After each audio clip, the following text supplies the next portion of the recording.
Bonjour Laurent Eck. Bonjour Bruno. Laurent, vous êtes directeur de l'AIST 19 et du SIST 24. Avec vous, bien évidemment, on va parler santé au travail. Euh, Concrètement, les services, aussi bien en Corrèze qu'en Haute-Vienne, continuent de fonctionner. Oui, absolument. Donc, d'ores et déjà, des hotlines sont mises en place que vous retrouvez sur les sites internet. Nous avons communiqué auprès des adhérents. Nous couvrons sur les deux départements près de 120 000 salariés dont nous devons assurer la protection. Donc, il a fallu rentrer très vite en contact avec les employeurs et, par leur intermédiaire, avec leurs salariés. Donc, j'imagine, hein, comme beaucoup, dans un premier temps, beaucoup de contacts téléphoniques et de la visio. Oui, alors c'est de l'actif et du rebond. C'est-à-dire qu'on contacte également les employeurs nous-mêmes pour s'assurer que tout va bien. Bien évidemment, tout ce qui peut être fait en télétravail, à distance, par le système de téléconsultation, de visioconsultation, est mis en œuvre, plus le téléphone naturellement. Mais il n'y a pas que ça, on reste également en activité ouverte. Alors justement, par rapport à ça, quelque chose qui mérite encore et encore des émissions de radio, je me sais pour m'y être frotté, c'est cette fameuse visite de reprise qui est pas si évidente que ça, même si vous êtes un spécialiste. Et cette visite de reprise, c'est une des prestations, je dirais, que vous continuez d'assurer en visuel. Et Absolument. pourquoi? Et pourquoi d'ailleurs? Absolument. Donc c'est une obligation qui permet de sécuriser à la fois l'employeur. Au bout de 30 jours d'arrêt, le salarié est censé voir son médecin du travail pour s'assurer qu'il peut reprendre correctement son activité. Et c'est également une vérification vis-à-vis du salarié. Donc on est à la fois sur on va dire, de la protection sanitaire du salarié et d'autre part de la vérification d'aptitude à tenir le poste pour l'employeur. Donc ça, ce sont des visites qui sont absolument prioritaires et que nous avons maintenues peut-être effectivement dans des priorités en ce moment sur les grands secteurs d'activité qui sont nécessaires au fonctionnement de la nation. Alors c'est quoi ces grands secteurs d'activité? Principalement le transport, la grande distribution alimentaire, le secteur énergie et évidemment le système de soins. On est en plein cœur de la crise et on est le 1er avril aujourd'hui. Quand vous êtes sollicité par les entreprises, quand vous êtes sollicité par les salariés, en fait, pourquoi les gens viennent vers vous en ce moment? On est en rôle de conseil, c'est-à-dire qu'on n'est pas dans un système de contrôle vis-à-vis des employeurs ou des salariés. Alors, bon nombre d'entreprises font appel aux médecins du travail pour faire de la pédagogie, vérifier que tout est mis en œuvre pour protéger le salarié, donc son fameux geste barrière, et rajouter dans certaines spécificités de métier. Tout le monde a entendu parler aujourd'hui de la protection des hôtesses de caisse ou des hôtes de caisse avec des systèmes en plexiglas. Voici des choses qu'on a immédiatement accompagnées dans les entreprises.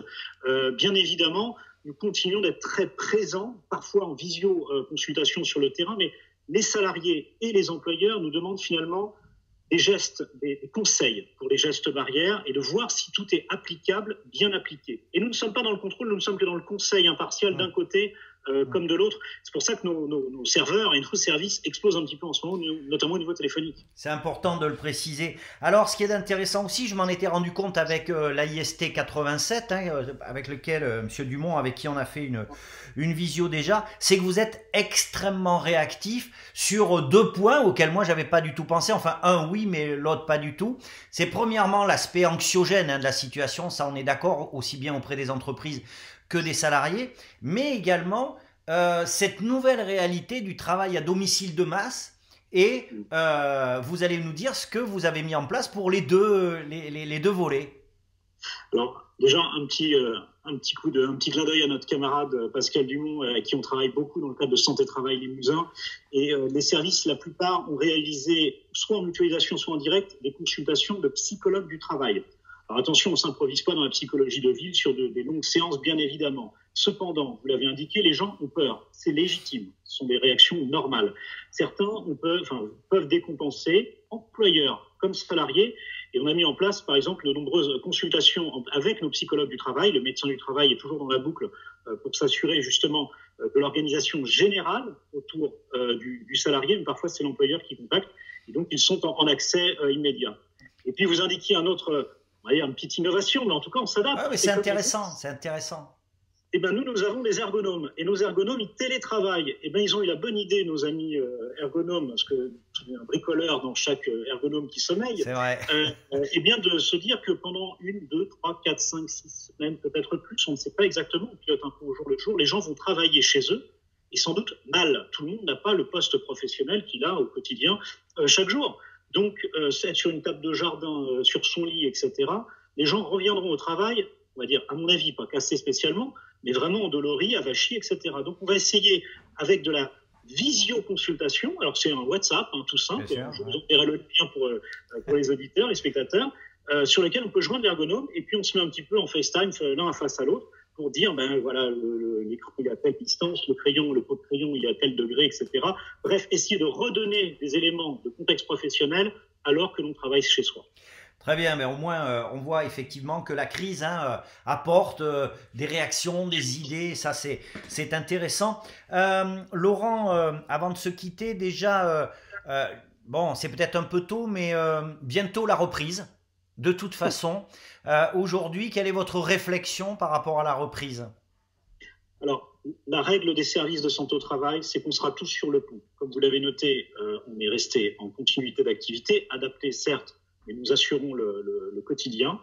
On sera plus que jamais présent à la reprise parce qu'on va avoir justement bon nombre de salariés qui vont revenir en poste. Il y aura du retard sur les visites périodiques que nous avons suspendues pour d'évidentes raisons, pour ne pas déconfiner les gens trop vite. Donc, on va avoir beaucoup de travail. On reste véritablement ouvert tout au long de cet épisode de phase de crise sanitaire et on sera d'autant plus présent dans les semaines et les mois qui vont suivre la reprise. D'accord. Un dernier petit mot peut-être pour l'ensemble de vos collaborateurs, aussi bien en Corrèze, en Dordogne, mais aussi pour l'ensemble des services de santé au travail du territoire néo-aquitain. Ils sont au top. Je veux plus entendre un mot sur la médecine du travail qui sert à rien, etc. Les médecins, les infirmières, les IPRP, les préventeurs, les niveaux de secrétariat, je n'ai pas eu une seule mauvaise réaction. Il y a une grande solidarité. Au niveau déontologique, bon nombre de professionnels de santé, j'entends les médecins du travail, les infirmiers de santé au travail, se sont positionnés parfois sur la réserve sanitaire, parfois pour redonner des coups de main dans les équipes soignantes quand ils avaient la compétence en dialyse, par exemple. Il va y avoir des dépistages de masse. Bien sûr, les médecins du travail, les professionnels de santé au travail vont jouer un rôle. Il n'y en a pas un qui s'est dit, allez, on se cache, on ne fait plus rien, on arrête tout, c'est le blackout. Tout le monde est resté sur le pont. On s'est simplement adapté. Ils sont remarquables et j'ai des équipes des deux côtés de la Vézère qui sont vraiment exceptionnelles. Très bien, ben écoutez, merci beaucoup Laurent de vous être rendu disponible. Ce canal est le vôtre. Si vous avez des infos, des choses comme ça, peut-être un peu urgentes à transmettre en vidéo, vous le savez, vous m'appelez et puis on se fait une petite vidéo vite fait. Voilà. À bientôt. Au revoir. Merci.